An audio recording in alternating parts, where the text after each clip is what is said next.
Sí, doctor, sí se ve. Perfecto.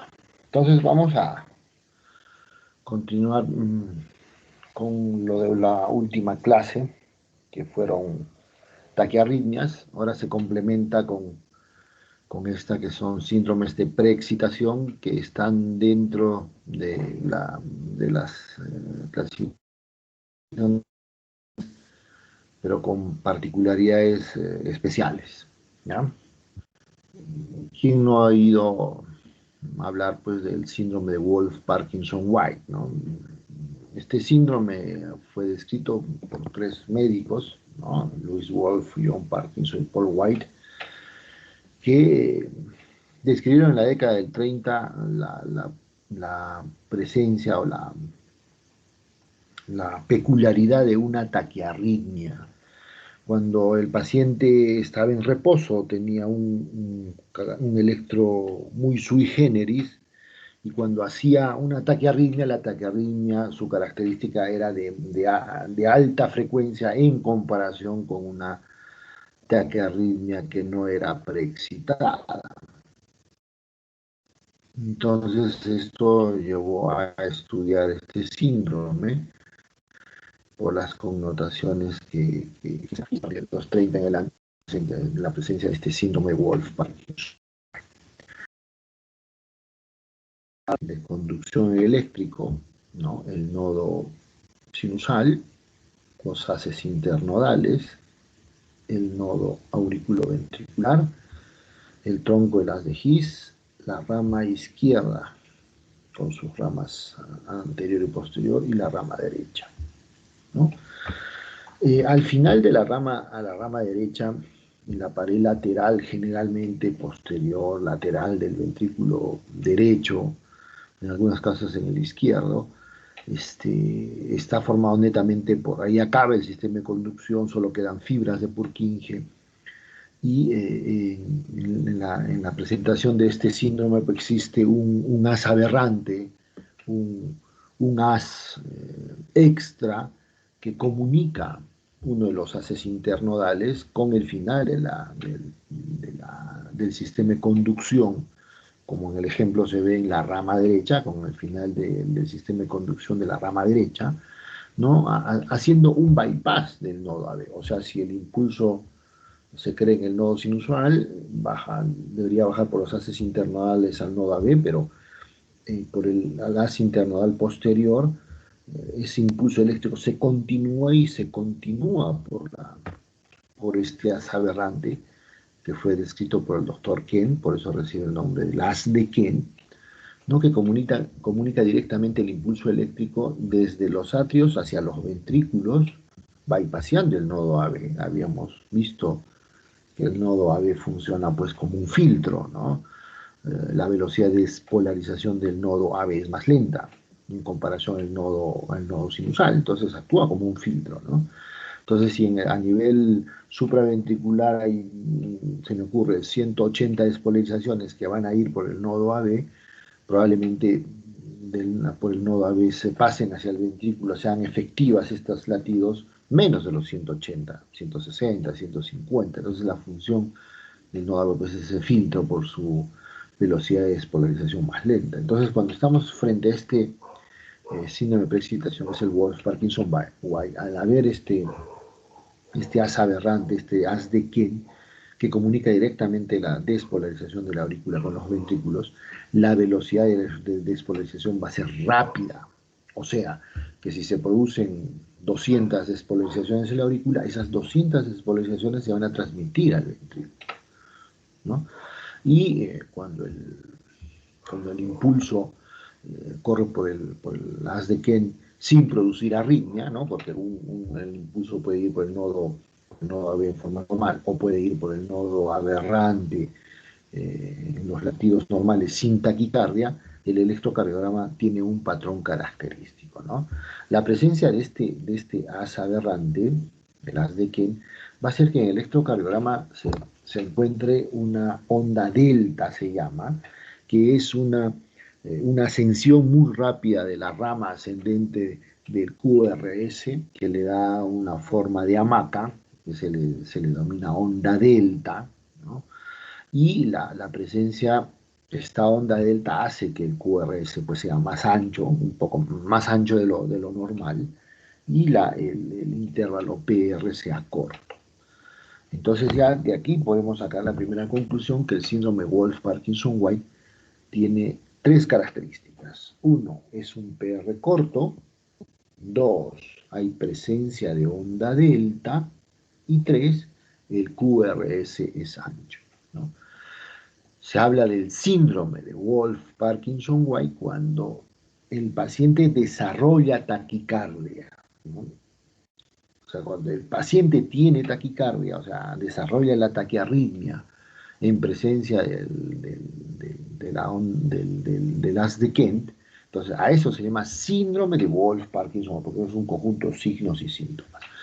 Hay casos que hay pacientes que tienen el haz de Kent, pero que nunca desarrollan la taquiarritmia. Es un hallazgo, ¿no? No sé, a los 50 años va al cardiólogo para que le haga un riesgo quirúrgico por un procedimiento intervencional, se le hace un electro y se descubre que el paciente pues, tiene un Wolff-Parkinson-White. Y cuando hace la anamnesis con el paciente, nunca el paciente tuvo taquiarritmias, nunca se hizo un electro antes, y es un hallazgo. En ese caso no es un síndrome Wolff, es un Wolff-Parkinson-White, ¿no? El paciente tiene un Wolff-Parkinson-White. Incluso se describe en el electro, tiene onda delta, QRS ancho y PR corto. Pero no es el síndrome. El síndrome es cuando el paciente hace síntomas. Y el síntoma es la presencia del ataque arriba, ¿no? Entonces el Wolf tiene una prevalencia pues entre el 0,1 al 3% en la población general. Es más frecuente en el sexo masculino, 2 a 1. En el 95% de los casos no se presenta asociado a ninguna cardiopatía, aunque cuando el Wolf está asociado a alguna cardiopatía, pues en ese 5% que está asociado a cardiopatías, las cardiopatías que con mayor frecuencia lo presenta es la enfermedad de Epstein, la transposición corregida de los grandes vasos y, por ejemplo, la esclerosis tuberosa, ¿no? Estas cardiopatías pueden estar asociadas al Wolff-Parkinson-White, pero representan menos del 5% de la prevalencia del Wolff. El 95% del Wolff-Parkinson-White no está asociado a cardiopatías. En muy alta proporción se diagnostica antes de los 50 años, hasta el 90%, ¿no? Se diagnostica antes de los 50 años. Es raro ver un Wolff a mayor de los 50 años que nunca ha sido diagnosticado. Y en los niños presentan generalmente taquiarritmias antes del primer año de vida, ¿no? Son muy frecuentes estas taquiarritmias, su frecuencia disminuye de 1 a 4 años, ¿no? El número de taquiarritmias, y el 75% de los niños que la presentan, esta taquiarritmia, después de los 5 años, la van a seguir presentando en la edad adulta. Probablemente son los pacientes más sintomáticos los que van a ir muy frecuentemente a la emergencia por presentar la taquiarritmia, ¿no? Entonces son características epidemiológicas que le dan un valor un valor agregado a este síndrome, ¿no? Entonces, en términos generales, existe dos términos que tienen que familiarizarse. Cuando una taquiarritmia es ortodrómica o cuando una arritmia es antidrómica, ¿no? Habíamos visto en algún momento que la fibra miocárdica tiene 5 características, ¿no? Hablamos de cronotropismo, hablamos de inotropismo, hablamos de lusotropismo, hablamos de batmotropismo y hablamos de dromotropismo, ¿no? La raíz dromos significa camino, ¿no? Entonces, cuando se habla de las taquiarritmias ortodrómicas, o sea, se refiere específicamente que la taquiarritmia utiliza la vía habitual de dirección de conducción del impulso eléctrico.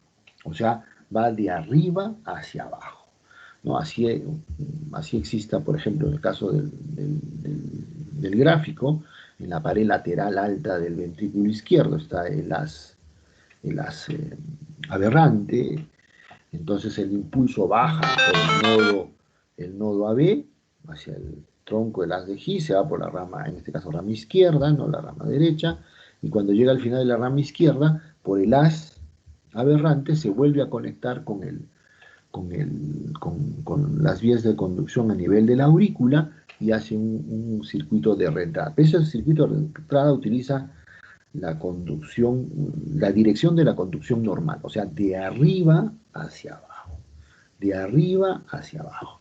Esa característica es la que recibe el nombre de un esquema de reentrada ortodrómica, o sea, la dirección de la vía de conducción eléctrica es la habitual, desde las aurículas hacia los ventrículos.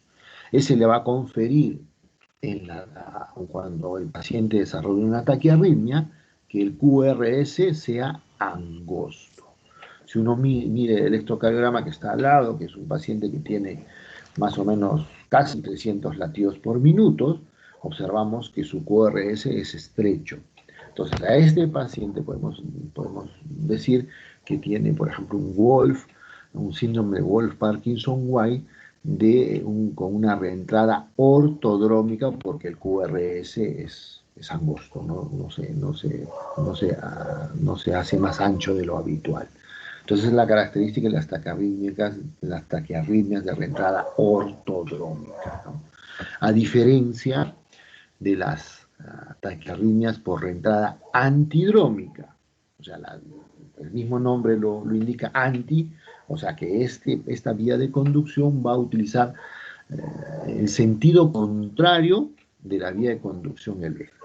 O sea, que el impulso viene de la aurícula, ¿no? En vez de ir por el nodo auriculoventricular, este impulso baja por el haz aberrante y sigue en sentido opuesto la vía de conducción, en este caso de la rama izquierda, y asciende por la rama izquierda hasta el tronco de las de Higgs, hasta el nodo AB, y nuevamente llega a la aurícula y hace este circuito de reentrada, siguiendo el sentido inverso de conducción de la vía normal, ¿no? En este caso, aquí estamos hablando de una reentrada antidrómica. Como usted está usando la vía de conducción en sentido opuesto, en sentido contrario, la característica va a ser que va a ser una taquiarritmia con QRS ancho. ¿Por qué? Porque al utilizar la vía de conducción en sentido inverso, la velocidad de la conducción va a ser más lenta. Al producirse una velocidad más lenta, el QRS, la activación ventricular que está representada por el QRS, va a ser pues más ancha, ¿no? En comparación al esquema de reentrada ortodrómica, que utiliza la dirección habitual de conducción eléctrica y donde el QRS va a ser angosto. ¿Qué quiere decir angosto?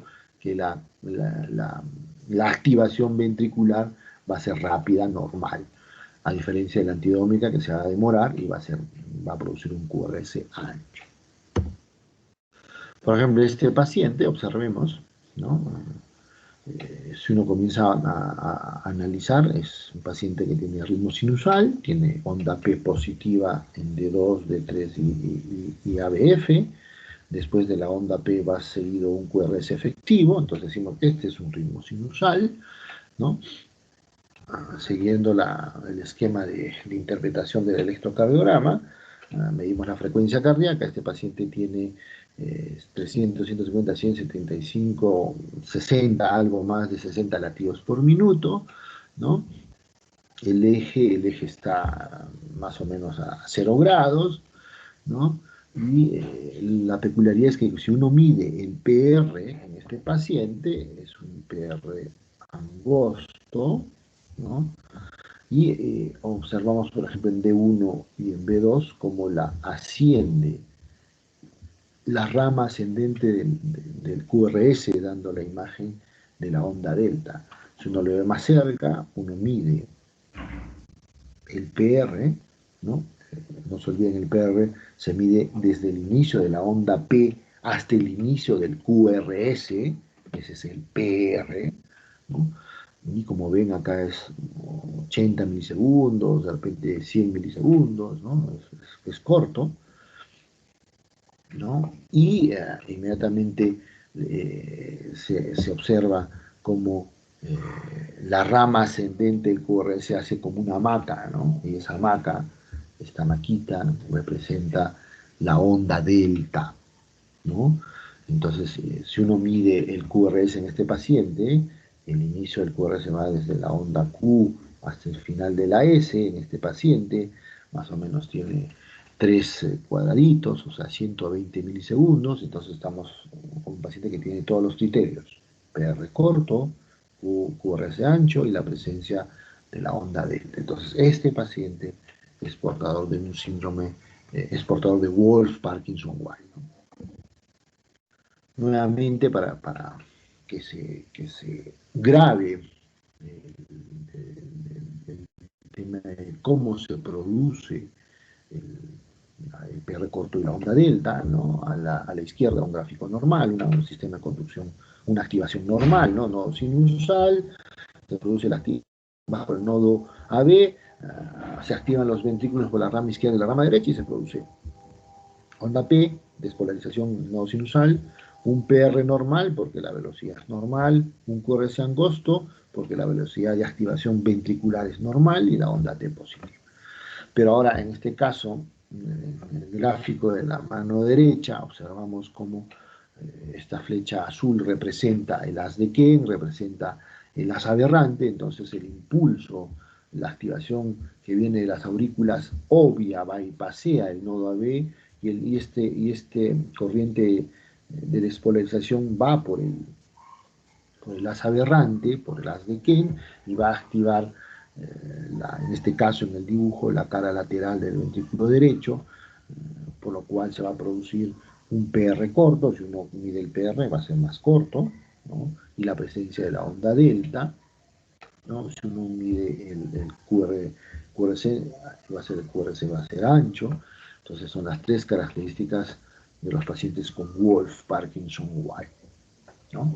Aquí igualmente este paciente, ¿no? Observamos, son tiras, o sea, son un solo QRS en cada una de las derivadas, ¿no? No podemos calcular la frecuencia cardíaca, pero podemos ver si uno mide, por ejemplo, en D1 o en D2, el PR es corto, si uno mide el QRS es más ancho del habitual, y esta maca, esa rama ascendente en el QRS, pues es la presencia de la onda delta. Ese es un paciente que también tiene un Wolff, ¿no?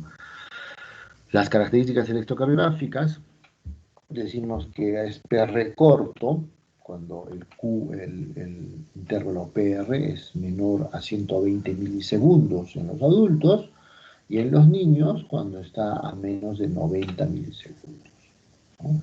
Y hablamos de QRS ensanchado en el Wolff Parkinson, cuando este QRS supera los 100 milisegundos en los adultos, y cuando supera los 90 milisegundos en los niños. Si cumplen esos criterios para hablar del intervalo PR y del para hablar de QRS ancho y observamos la onda delta, entonces podemos concluir que el paciente es portador de un Wolff Parkinson humano. Es más prevalente en los hombres, ¿no? 2-1 en las mujeres.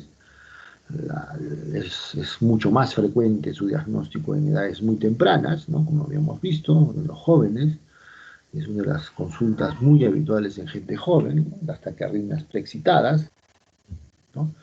En comparación a los hombres.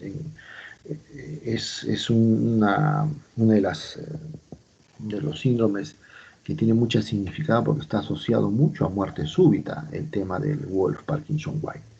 Al ser una vía de conducción muy rápida, ¿no? Y transmitir la velocidad de conducción de las aurículas hacia los ventrículos muy rápido, el paciente desarrolla taquiarritmias de 200, 250 latidos por minuto, y mientras más rápida es una taquiarritmia, la probabilidad de que degenere en una arritmia ventricular es muy alta, ¿no?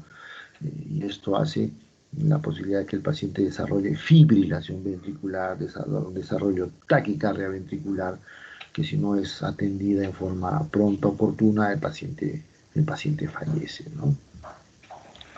Por ejemplo, en los recién nacidos, algunos datos epidemiológicos, la preexcitación puede desaparecer en el primer año de vida, o sea, que puede tener el haz de Ken aberrante, que se puede ver en un primer electro y posterior, mientras pasan los meses durante el primer año de vida, se hace en stand-by y nunca más utilice esta vía accesoria del paciente, eso puede ser.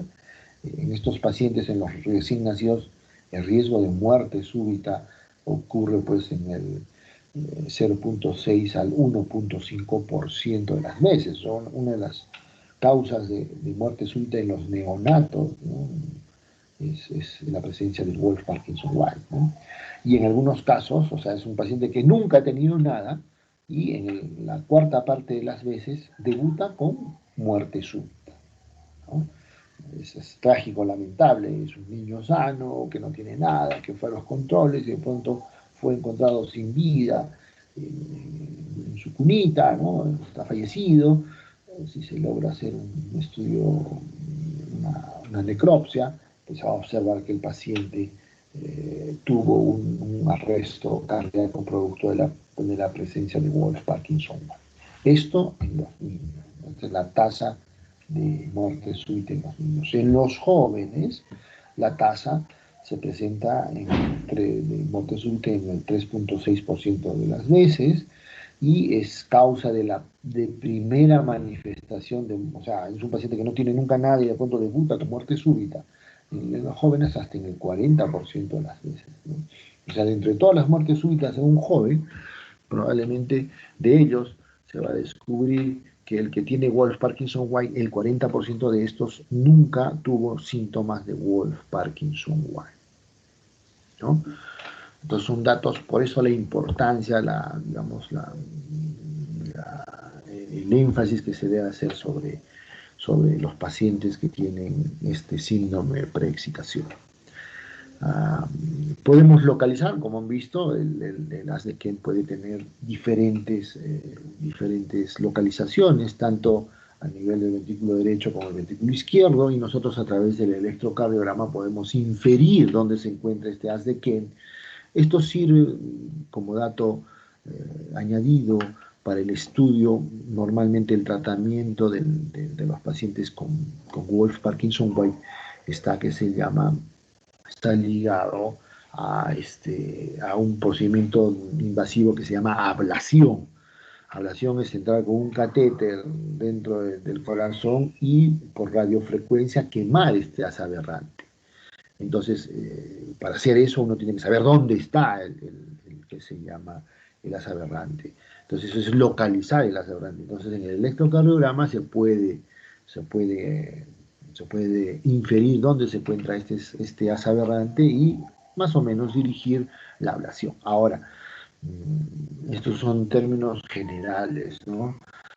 Ya en especialidad, en cardiología, ¿no? Ya se utilizan clasificaciones más complejas, ¿no? Que eso no vamos a entrar en detalle porque es ya especialidad. A mí me interesa que se vean esto, que es lo más común, ¿no? Que es la localización de los haces en forma más común, más frecuente, ¿no? Entonces, vamos a hablar de localización cuando, por ejemplo, la onda delta se puede ver en forma muy clara en las derivadas D2, D3 y ABF. Ahí podemos decir que el paciente tiene el haz aberrante es posterior.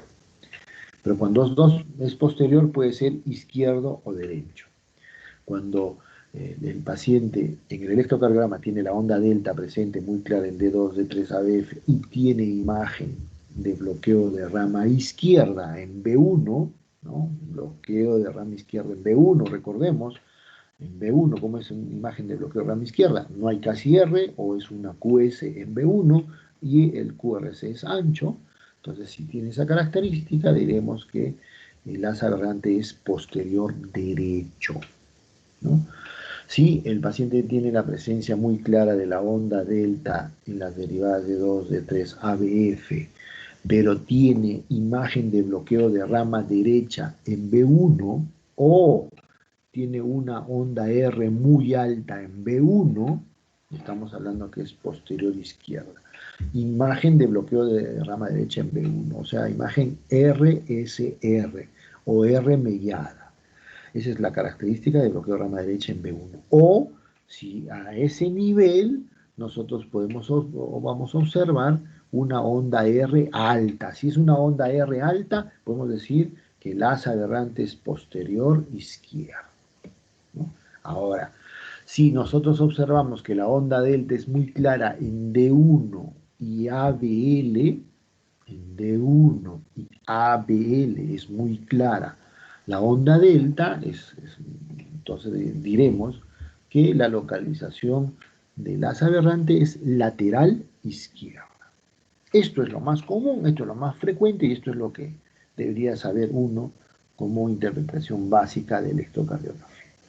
Ya los otros 10 tipos de la localización del asa aberrante, las 10 posibles localizaciones, ya lo dejamos para la especialidad. Esto es lo básico, esto es lo que tienen que aprender, ¿no? Por ejemplo, este paciente, ¿no? Observemos, ¿no? Es ritmo sinusal, seguimos la secuencia de interpretación del electrocardiograma, sinusal, porque tiene onda positiva, onda P positiva en D2, D3, y ABF, primer punto, y después de una onda P va seguido siempre un QRS, o sea, tiene un QRS efectivo, entonces este paciente está en ritmo sinusal, la frecuencia cardíaca está alrededor de 100 latidos por minuto, muy bien, el eje en este paciente, el eje está en el primer cuadrante, muy bien. Ahora analicemos la presencia de si el paciente tiene Wolf. A ver, PR, muy bien, ahí tiene un PR corto, ¿sí? Más o menos 80, 100 milisegundos, que es un PR corto, 1.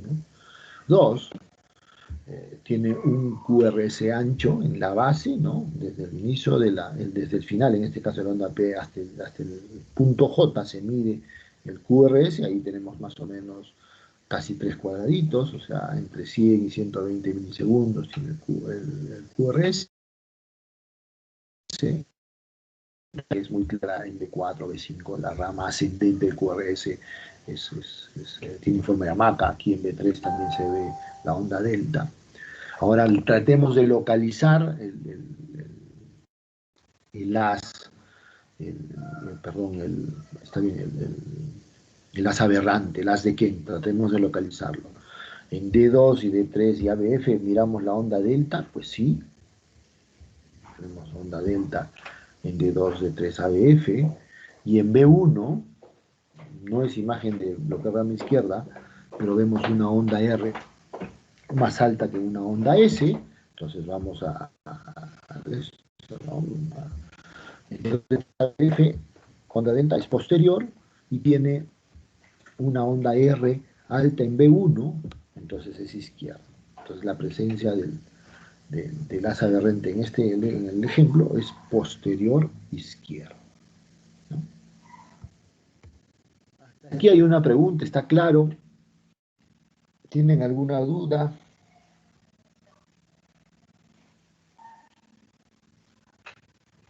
Muy Doctor, bien. Sí, en el tercer QRS de ABL, ¿no se ve también la onda delta? ABL Sí, está negativo, ABL. pero digamos, esa inclinación no cuenta como onda delta entonces. No, no, la onda delta es positiva. La Ah, onda sí. delta es hacia arriba.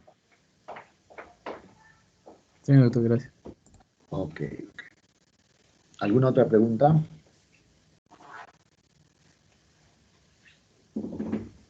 Muy bien. Entonces, las taquiarritmias, pues pueden ser tratadas con fármacos.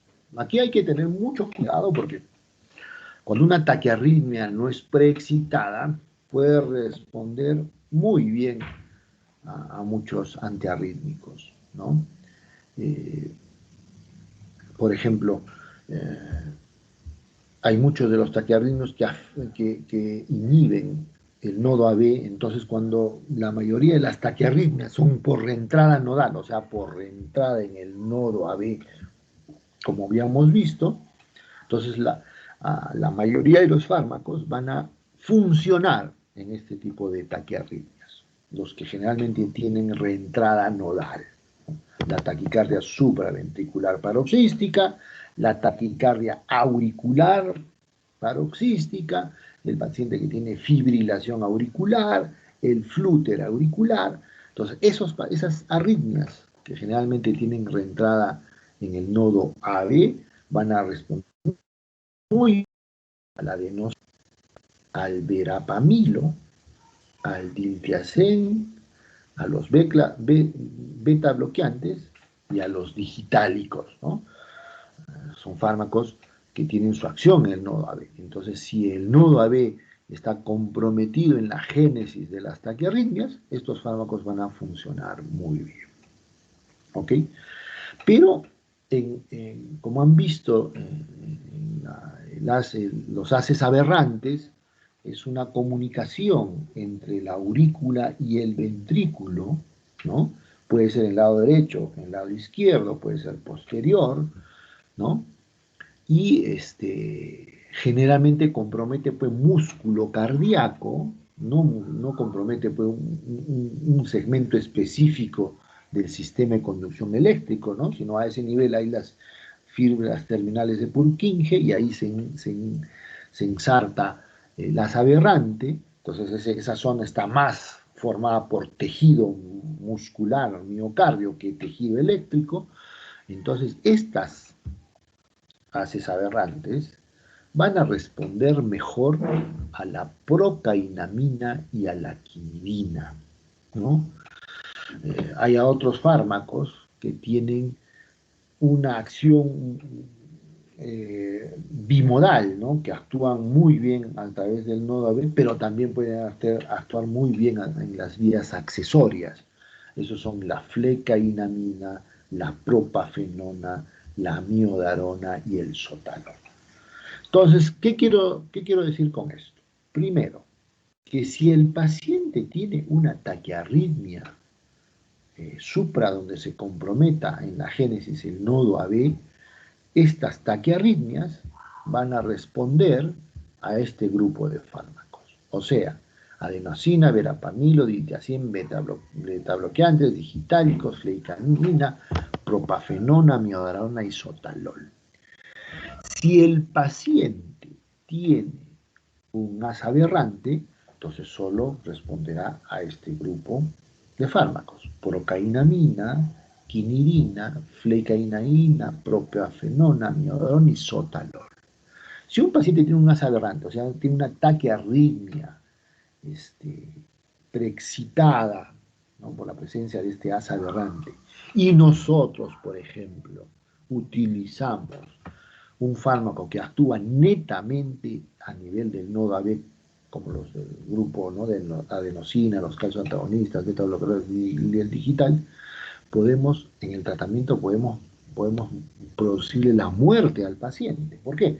Porque estos fármacos van a inhibir el nodo AB, y si este paciente, pues, su conducción es a través del asa aberrante, al inhibirse el nodo AB a través del fármaco que le estamos dando, el paciente solo va a tener la conducción a través del asa aberrante. Uno, nos vamos a asegurar que la conducción sea por el asa aberrante. Este asa aberrante es de alta velocidad, como les había dicho.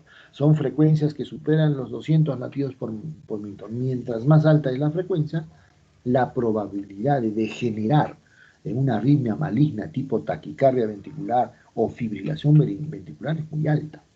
Es por eso la importancia de un diagnóstico adecuado, correcto, de un paciente que tiene una taquiarritmia, porque el tratamiento puede ser perjudicial y fatal en el paciente si no tenemos una, una decisión correcta, ¿no? Digamos, esto es el mensaje central de esto, ¿no? De lo que respecta a las taquiarritmias con conducción aberrante o preexcitadas, ¿no? Para que uno tenga un diagnóstico adecuado y un tratamiento adecuado. La vía accesoria, cuando se conduce por la vía accesoria, puede tener muchas características, ¿no? Por ejemplo, como habíamos visto, En este caso, este paciente tiene el haz accesorio ahí en la pared lateral izquierda, pero este haz accesorio está en stand-by, que quiescente no lo usa nunca el paciente, ese haz aberrante, la conducción ocurre por el sistema de conducción eléctrico, entonces el patrón de ese paciente electrocardiográfico va a ser normal. PR normal, QRS de ancho normal y la ausencia de la onda delta, a pesar de tener un asa aberrante, pero que nunca lo usa el paciente, ¿no? Cuando ese asa aberrante es usado, ¿no? y al usarse utiliza una vía ortodrómica, entonces el QRS va a ser angosto. En el paciente, la otra posibilidad es que el paciente tenga el asa aberrante y lo puede usar en forma intermitente. Entonces, cuando el impulso es usado por la vía de conducción normal, el paciente en un momento puede tener características, un patrón electrocardiográfico normal. Pero cuando usa el haz aberrante, vamos a observar en algunos momentos PR corto, QRS ancho y la presencia de la onda delta.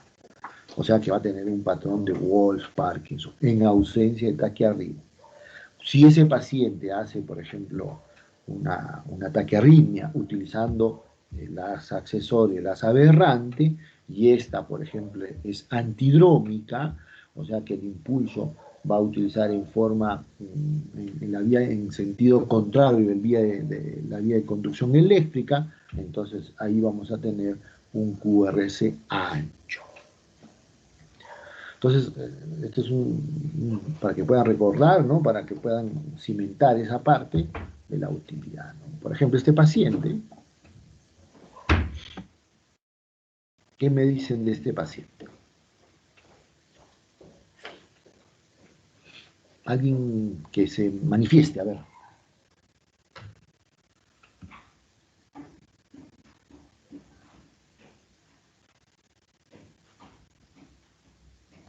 Em, Está primero doctor con ritmo sinusal, porque Correcto, onda P positiva en D2 de 3 ABF y después de una onda P va un QRS efectivo, correcto.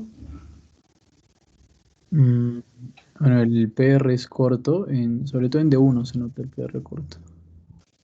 Correcto, ahí se nota más, ¿no? Pero si uno ve en el resto de las derivadas, el PR corto es en todos sitios, pero sí en D1 es muy claro, ¿no? Si uno toma como ejemplo, por ejemplo, el tercer latido de D1, ahí está clarísimo que inmediatamente acaba la onda P, empieza el QRS. ¿Correcto? Sigue. Em, yo no veo onda delta en D1 y en ABL. Ok, ahora mira en 4 y B4 y B5. 4 y 5.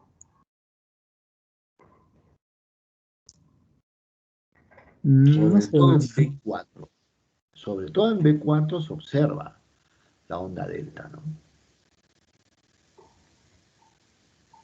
La rama ascendente en forma llamaquita ahí al principio de la activación ventricular. Esa forma, ¿no? Es, es muy típico esto, ¿no? Entonces sí tiene onda delta.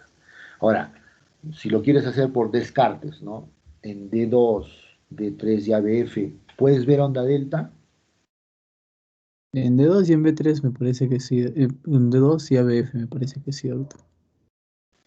No, pues la No, onda pero es delta negativo. es positiva, sí. O sea, no, Sí, D2, D3 y ABF no vemos, ¿no?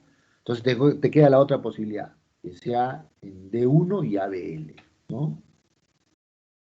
Entonces, viendo el PR corto, ¿no? Un QRS ancho, entonces sí, este es un paciente que tiene un Wolff Parkinson White, y incluso el as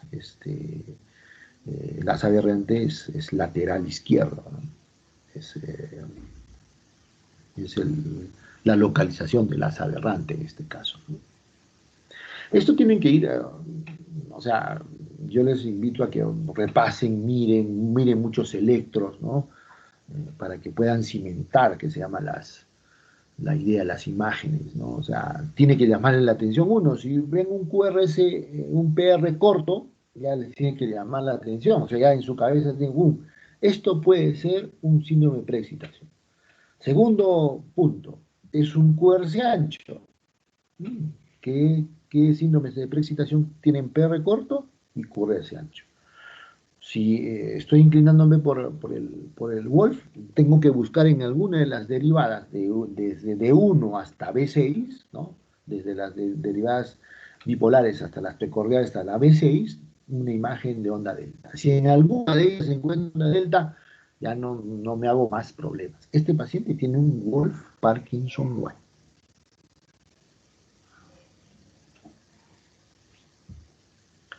Bien, aquí a ver.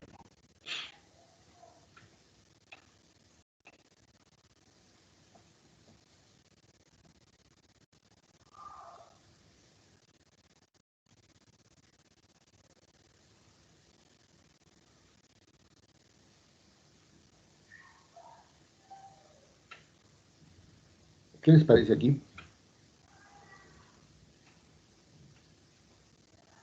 Lo mismo, doctor, o sea, la onda P está muy, muy cerca al QRS. Correcto, es un PR muy corto, ajá. Ahora sí veo mejor, doctor, la onda delta en D1 y en ABL. En ABL se ve clarito en el segundo QRS. Así es, el segundo corre se ve clarísimo. Pero igual, o sea, miren, por ejemplo, en B4, B5 y B6, miren cómo va esa rama ascendente. Sí, No doctor, es sí se la, nota ahora mismo. claro, no es la típica activación ventricular, que es una línea recta, ¿no? Que asciende en forma derecha. Ahí se ve la hamaca, ¿no? Entonces, igual, o sea, yo veo un PR corto, un momentito, busquemos precipitación. QRS ancho, tiene que haber una onda delta. ¿Veo una onda delta? Ah, no, este es un Wolf, ¿no? Y el peligro de los Wolf es este, ¿no? Que por su alta frecuencia, cuando están en una frecuencia muy alta, por ejemplo aquí en la primera derivada en D1 observamos que los dos primeros complejos tienen una activación, está más o menos a casi más de 200 latidos y de pronto entra en una arritmia mucho más caótica, ¿no?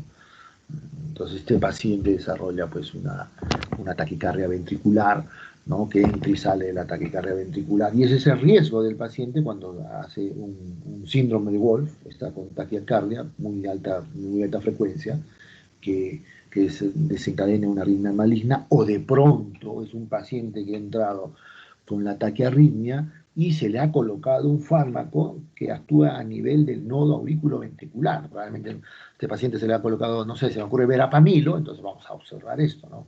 De una arritmia regular pasa a una arritmia caótica con conmoción hemodinámico, el paciente puede ser taquicardia ventricular o FB y puede ser fatal para el paciente. Por eso la importancia de la, del diagnóstico del paciente, ¿no? Aquí, por ejemplo, ¿qué observan en este electro?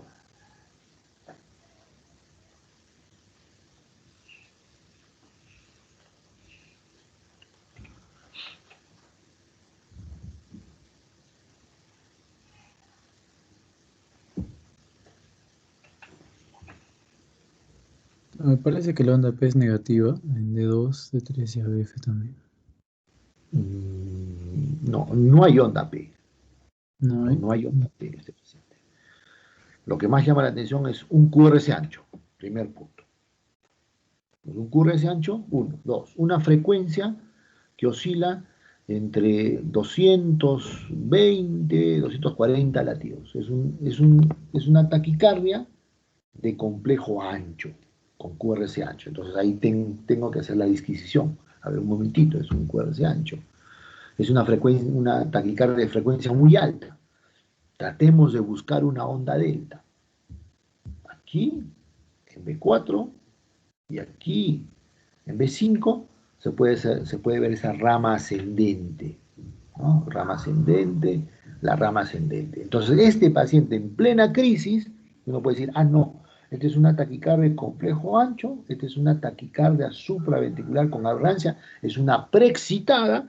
No, a este paciente no le pongan verapamilo, no le pongan adenosina, no le pongan betalol, nada. A este paciente hay que darle o amiodarona o flecainamida para cardiovertirlo. Ahora, si el paciente está con compromiso hemodinámico, esto es sinónimo de una cardioversión eléctrica.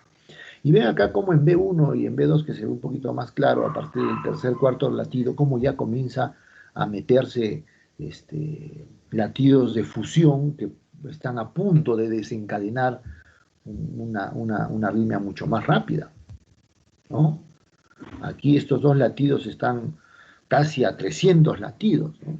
Por eso la oportunidad diagnóstica, la interpretación adecuada de un paciente. O sea, aquí puede uno ver cómo un paciente puede fallecer en las manos, ¿no? Por una decisión no adecuada, por una demora en el diagnóstico, ¿no? Aquí.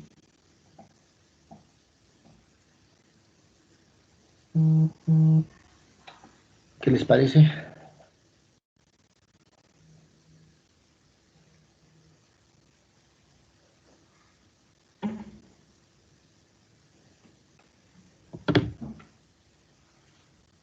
Igual, en D2, D3 y ABF, este de aquí puede ser una onda, la onda T, porque en D3 no veo onda P, en ABF no veo onda P, entonces no puedo decir que este es un ritmo sinusal. Lo que me llama la atención es un QRS ancho, uno mide el QRS y es ancho, ¿no? Con una alta frecuencia, eso tienen que grabarse. Las taquicardias por reentrada intranodal, por ejemplo, son frecuencias que alcanzan a 160, 180 latidos, ¿no? Entonces son QRS angosto. En estos pacientes llama la atención mucho la alta frecuencia del paciente. Está en 200 latidos más o menos, ¿no? Es un QRS ancho. Entonces uno ya no hay que descartar que se llama la presencia de un Wolf o que sea una taquicardia supraventricular con conducción aberrante, por ejemplo, ¿no? O que sea una taquicardia ventricular. ¿Cómo se descartaba que era una taquicardia ventricular?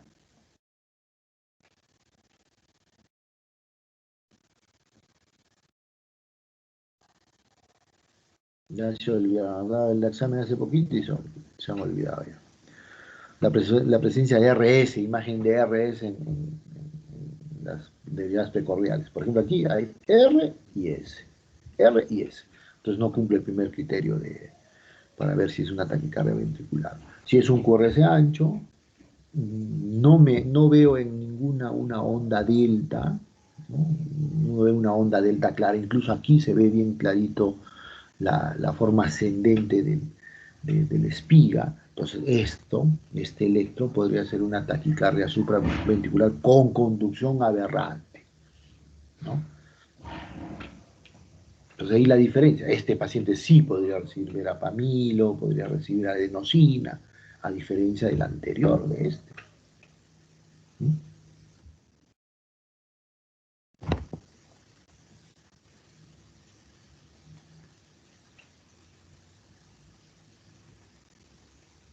¿Qué les parece este electro?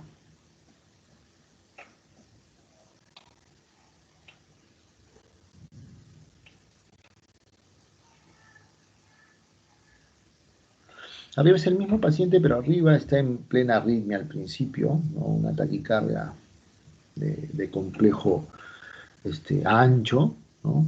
Que cuando revierte, no sabemos si ha revertido de forma espontánea o sale a un ritmo sinusal, hay onda P, el que sigue un QRS, ¿no? Pero observen cómo es un QRS angosto, el PR no es corto, no hay onda delta, entonces a pesar de ser un QRS ancho, se puede concluir de que ha sido una taquicardia supraventricular, ¿no? Una taquicardia supraventricular que ha hecho aberrancia durante la taquicardia, por eso se ve un QRS ancho, y cuando se ha cardiovertido, no sabemos si eléctricamente o farmacológicamente, el paciente sale pues a un QRS angosto.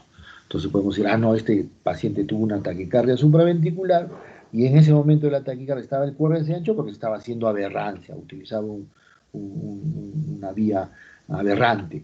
Pero cuando se cardiovierte regresa a su conducción habitual, ¿no?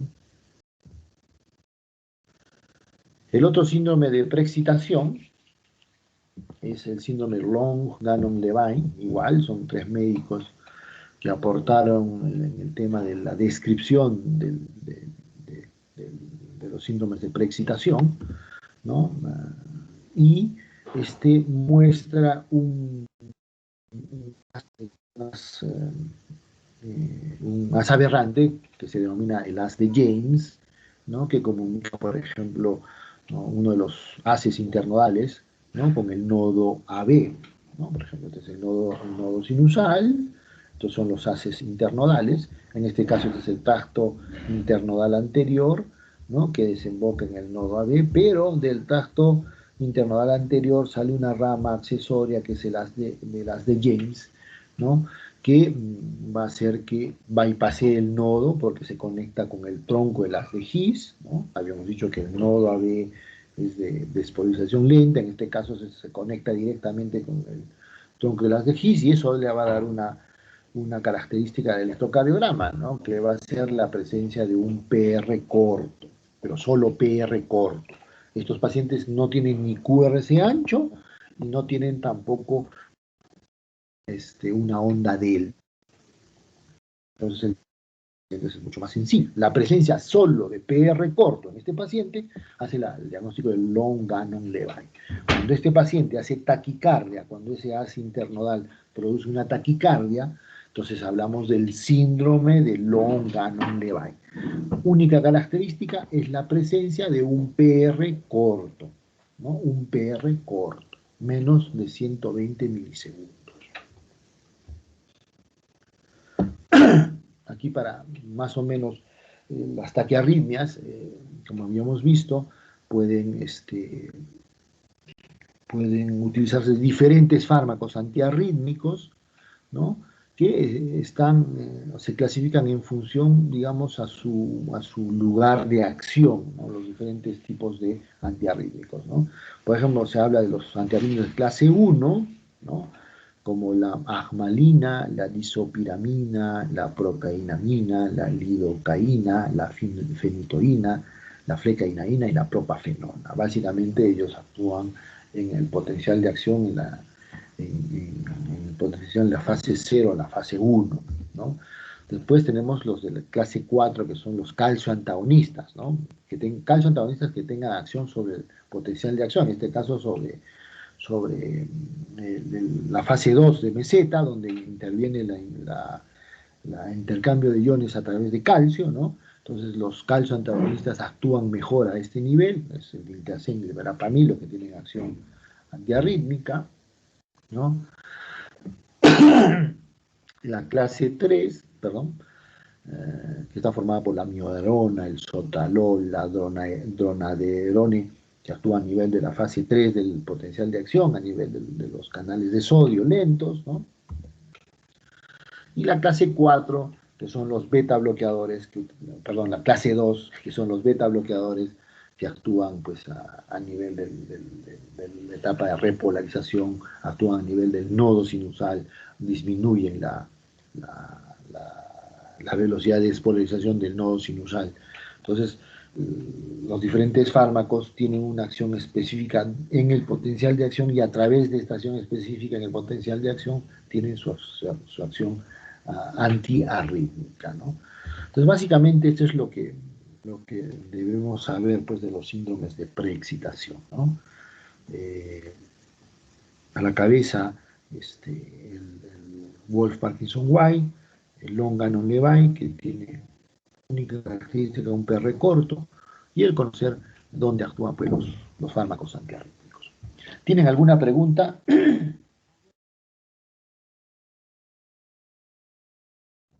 No, doctor. Muy bien. Qué bueno, chicos.